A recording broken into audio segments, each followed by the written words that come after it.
चलिए, अब हम इस टॉपिक का सेकंड कॉन्सेप्ट पढ़ते हैं, ideal and non ideal solutions. तो सबसे पहले पढ़ते हैं आइडियल सॉल्यूशंस क्या होते हैं। ऐसे सॉल्यूशन जो राउल्ट्स लॉ को एंटायर रेंज ऑफ कंसंट्रेशन पर फॉलो करते हैं, उन्हें हम आइडियल सॉल्यूशन कहते हैं। इन सॉल्यूशंस में टोटल प्रेशर कंपोनेंट्स के पार्शियल प्रेशर के सम के इक्वल होता है। यहाँ पर अगर हम सॉल्वेंट को ए मानते हैं, तो सॉल्वेंट मॉलिक्यूल के बीच जो ए इंटरैक्शंस होगा, और अगर सॉल्यूट को बी मानते हैं, तो उनके बीच जो बी बी इंटरैक्शंस होंगे।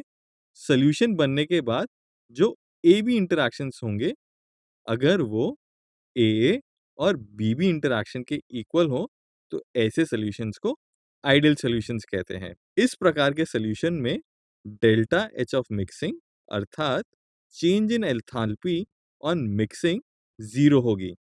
अर्थात ना तो हीट एब्जॉर्ब होगी, ना ही हीट इवॉल्व होगी। ऐसे सॉल्यूशन के लिए डेल्टा वी ऑफ मिक्सिंग भी जीरो के इक्वल होती है।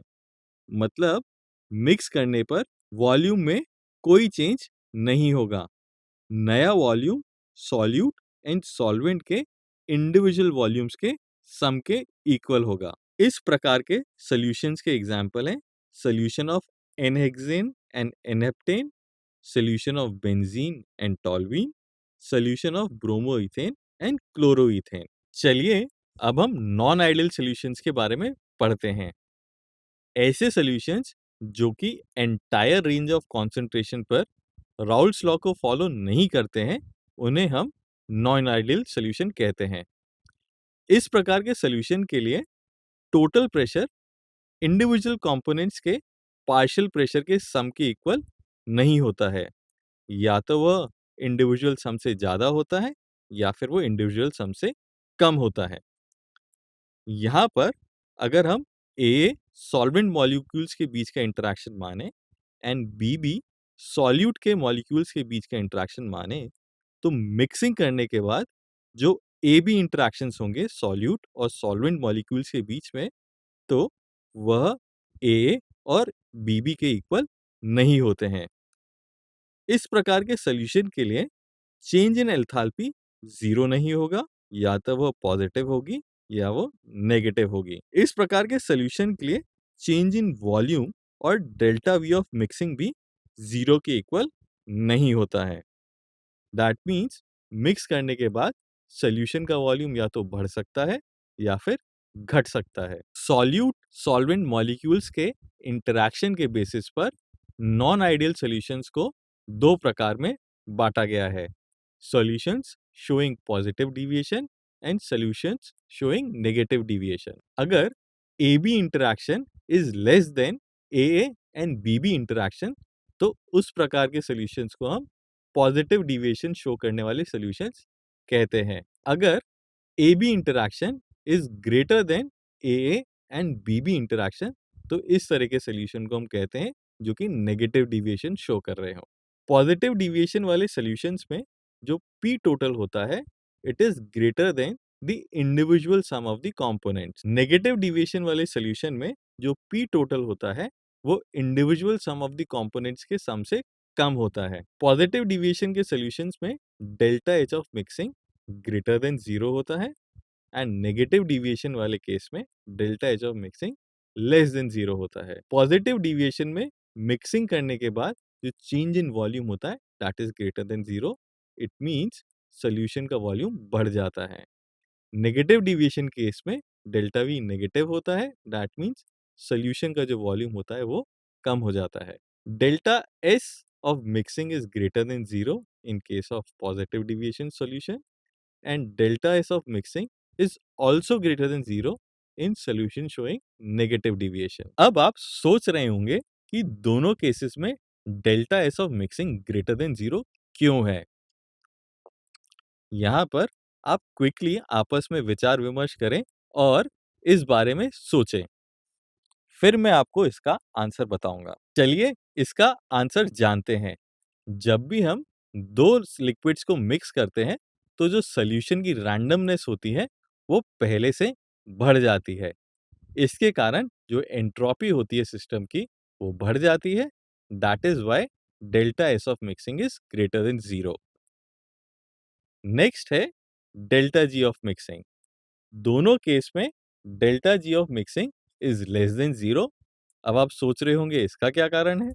इसका कारण ये है कि मिक्सिंग भी एक स्पॉन्टेनियस प्रोसेस है, इसलिए delta G of mixing is less than 0। अब हम positive deviation and negative deviation show करने वाले सॉल्यूशंस के एग्जांपल देखते हैं। पॉजिटिव डिविएशन का एग्जांपल है ethanol plus acetone, carbon disulphide plus acetone का सॉल्यूशन। नेगेटिव डिविएशन का एग्जांपल है phenol plus aniline and chloroform plus acetone. अब अगर हम vapour pressure versus mole fraction का ग्राफ ड्रॉ करें फॉर पॉजिटिव डिविएशन, तो ग्राफ कुछ ऐसा दिखेगा। अब इस ग्राफ को समझते हैं। यहाँ पे जो ग्रीन लाइन है वो दिखा रही है कि आइडियल केस में वेपर प्रेशर कितना होना चाहिए था। तो P1 का ये लाइन दिखा रहा है, P2 का ये वाला डॉटेड लाइन दिखा रहा है। टोटल सिस्टम का प्रेशर आइडियल केस में ये वाली लाइन दिखा रही है।